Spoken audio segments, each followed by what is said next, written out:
Hello, guys. I'm really happy to have my Brazilian friend Mason Fowler.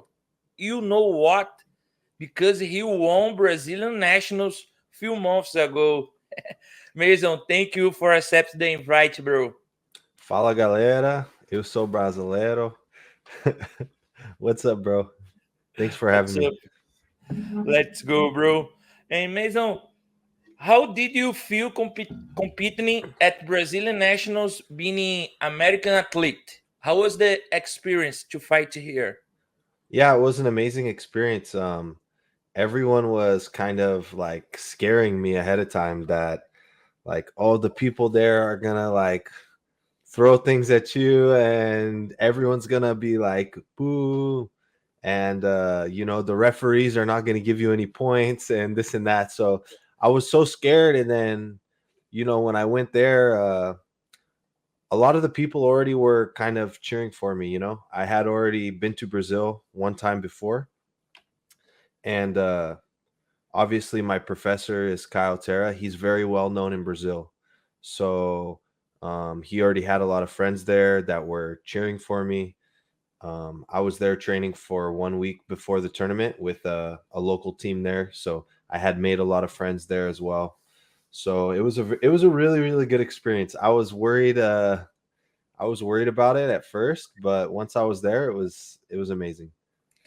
What was the tough tournament for you because you beat two GF guys in the same day? You beat Gutenberg Pereira, and in the final you beat Pedro Bombom. How was these fights for you? Yeah, it was tough because I had not competed at black belt in IBJJF. That was the first and only time I fought in the black belt in the gi. So I had no points. So then I was the last seed. So I had to fight the number one seed right away, which is Gutenberg. Yes. And to make it worse, uh, Gutenberg fought in the absolute the day before, and he already made it to the finals of the absolute. So the night before, I'm thinking, man, I'm fighting the best guy in the whole tournament in the first fight. It's crazy, just bad luck. And man, it was an amazing fight. I started off with some momentum. I had him in a little omoplata setup right away, and then he defended, and then he got really close to passing, and he was attacking my back. I defended, and then I was able to, turn the momentum, sweep him, take his back, and get the tap. So that was so amazing. It was one of my favorite fights I've had in my career because of the different momentum changes in the match. It was back and forth, and also because of all the pressure that it was the first fight of the day, and he was the best guy in the whole tournament, and I was a huge underdog. So it was a lot of pressure. And then when I was able to win, it was like amazing. And the fight with Bomb Bomb was Yeah. my other favorite fight ever because the same thing. It was a lot of momentum changes. Um, and that happens a lot when I fight. Guys attack me. Like I fight with a lot of heart. So guys, when they get a good position on me, I keep fighting. So it makes for exciting fights because it's not just like I'm just catching everyone in like a quick submission, or I'm just dominating the whole match. Like guys get close to like taking my back and I have to defend. And then I go and attack the guy and he defends. So it's back and forth. A lot of the time it's like a dog fight. It's not just like an easy win. It was a crazy fight. I saw Yeah. in this fight. And what you know about Portuguese? You know some bad words or not? Some, yeah, maybe some. Yeah. I know like Who- porra. you and Caio teach you some bad words or not? Yeah, just a couple. A couple. Yeah. And now talking about the ADCC. This ADCC is third or fourth for you? My second ADCC. Second ADCC. Yeah. How are you feeling to fight? I'm feeling very, very confident. The one of the biggest differences for me going into this ADCC is right now I'm going believing I'm going to win, you know. When I fought in 2019, I was still, you know, I was a brown belt and I thought I had a chance to win. But deep down I didn't know, you know. But right now I truly believe that I'm going there to win. And so I think that's the most important thing. Of course, my jiu-jitsu is much better, my wrestling's better, my strength and conditioning.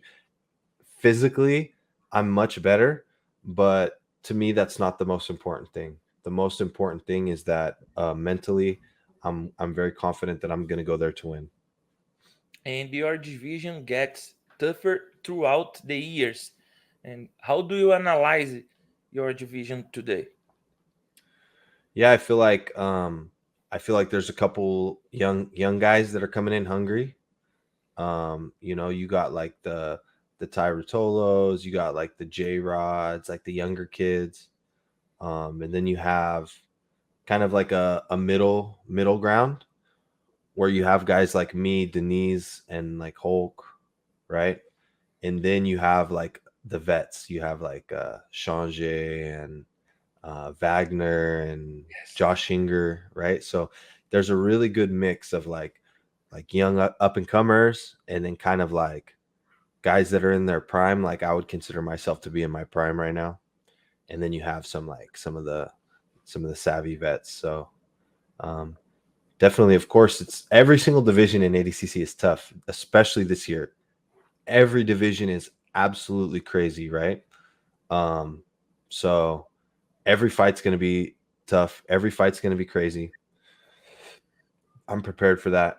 But I do think that I put myself in a really good position to win. Mason, I know that you have a good jiu-jitsu, good wrestling, good takedown submission.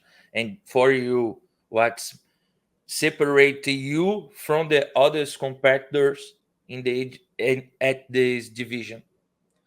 I think one important factor that I have is just the heart and the motivation to not give up and not quit. A lot of competing is all mental.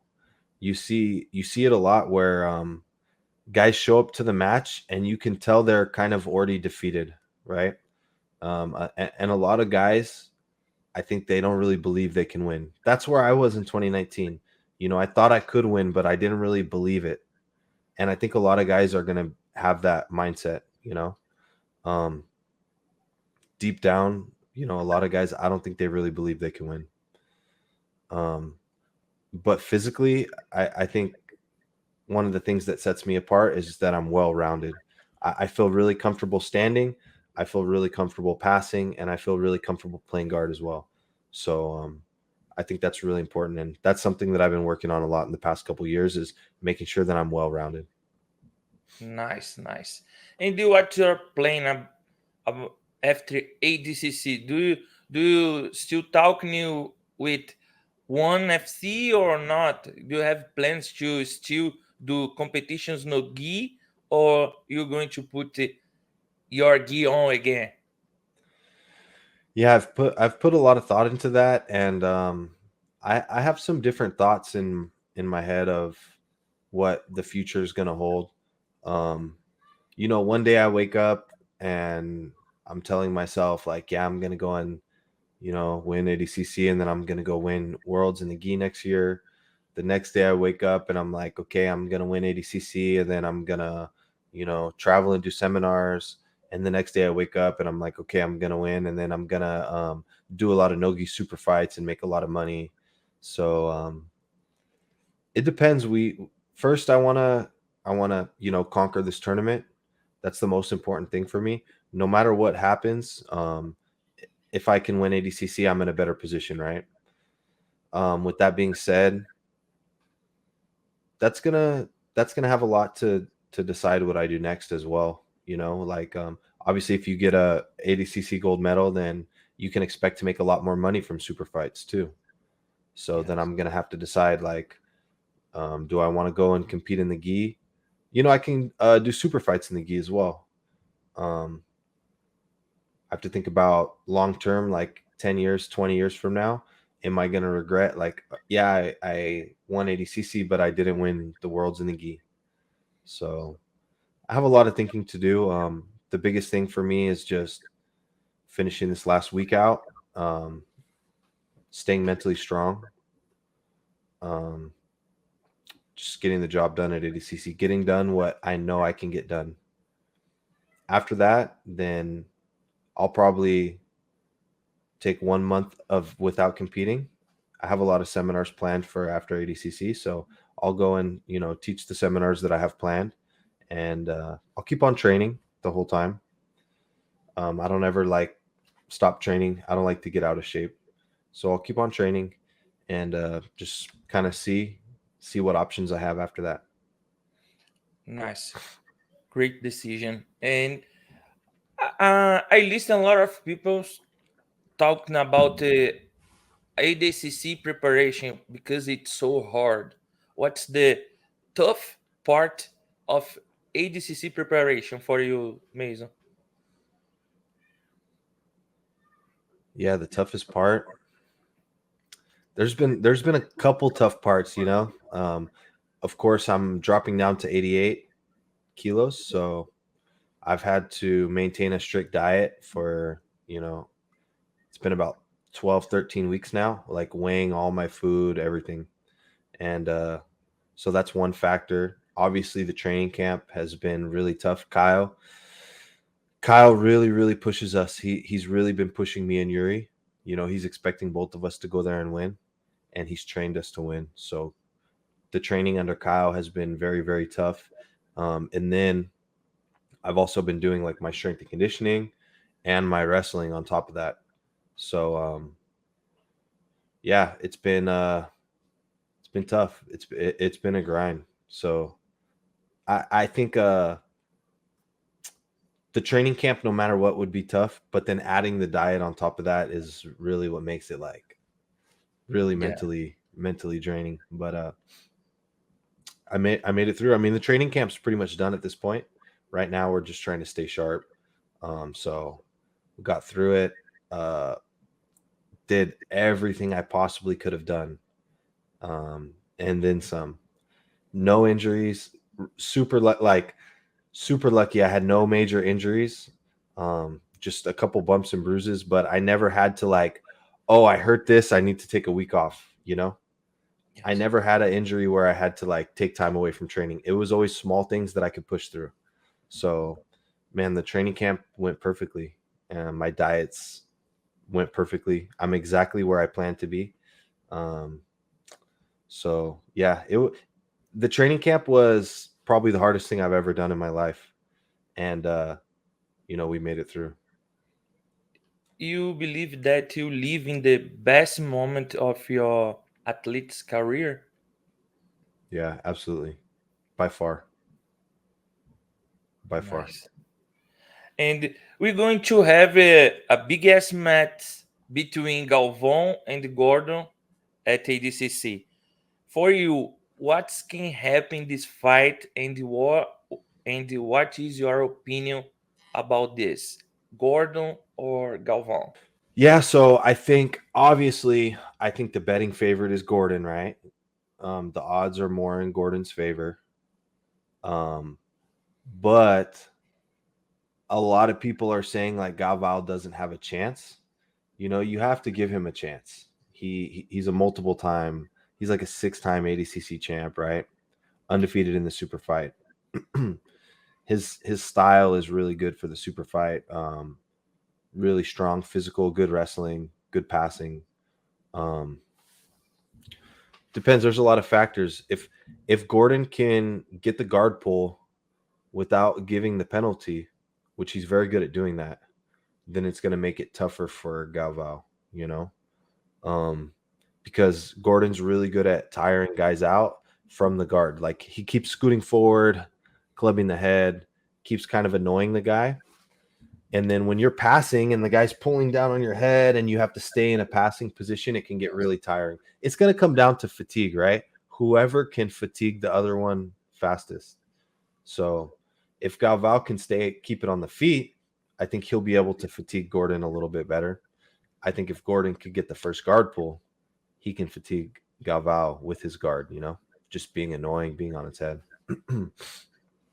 So it's going to come down to, I think, where the match takes place the most. If it takes place with Galvao trying to pass, then I think Gordon's going to have a big advantage. If it takes place with both of them standing, I think Galvao's going to have an advantage. Not a huge advantage because Gordon's good standing too, but I think that's where Galvao can kind of like wear him out a little bit.